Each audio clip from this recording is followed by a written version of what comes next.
Chaque jour, il y a 10 agriculteurs qui téléphonent au ministère de l'Agriculture pour SOS suicide.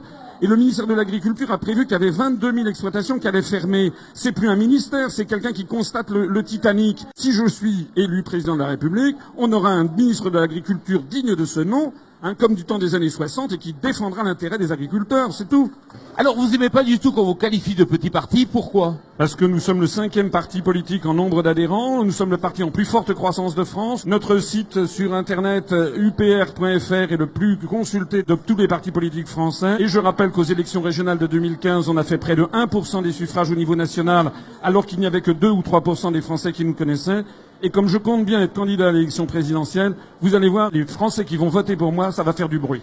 Concrètement, il faut revenir à une forme de protectionnisme. En tant que de besoin, protéger et notamment faire des barrières à l'entrée pour protéger des filières qui sont en train d'être détruites. Parce que si on continue comme ça, dans 10 ans, il y aura plus que 40 000 agriculteurs en France. Il y aura de l'agro-business avec des fermes de 1000 ou 10 000 vaches. Il y aura plus d'agriculteurs familiaux. Ça va être la disparition des terroirs. J'ai le rapport sur les grandes orientations politiques et économiques qui doit s'appliquer en 2017, qu'a décidé la Commission européenne. Vous avez tout le programme économique et social.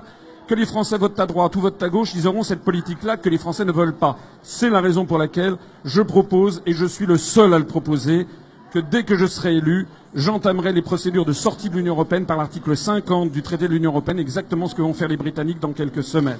Pourquoi on vous classe facilement à l'extrême droite? Pourquoi? C'est une toute petite poignée de personnes qui ne veulent surtout pas que je puisse expliquer les analyses que je développe depuis bientôt 10 ans. Vous avez remarqué que je ne suis dans aucun, ou pratiquement aucun, des grands médias gérés par le CSA. Voilà, Monsieur Macron, lui, qui est le candidat des milliardaires, a eu droit à 17 000 articles de journaux, 75 couvertures de magazines depuis 3 mois, et des dizaines d'heures de télévision et de radio, alors que pour l'instant, il a obtenu 0 électeur. Pas d'alliance avec vous au second tour? Qui vous dit que je ne serai pas au second tour? Vous savez, personne... Avouez qu'il y a peu de chance. Non. Il y a plus de 50% des Français ou de 60% des Français qui ne savent même plus pour qui voter, tellement c'est un désastre national. Donc les Français, attendez que je sois candidat, attendez que je passe maintenant à la télévision et à la radio, les grandes télévisions, les grandes radios nationales, et vous allez voir ce qui va se passer. C'est-à-dire que d'un seul coup, les Français vont découvrir qu'il y a une offre politique qui existe depuis 10 ans. Depuis 10 ans, je ne me suis jamais trompé sur mes analyses. C'est la raison d'ailleurs pour laquelle de plus en plus de gens me rejoignent. Attendez de voir. Vive la République et vive la France. François Asselineau.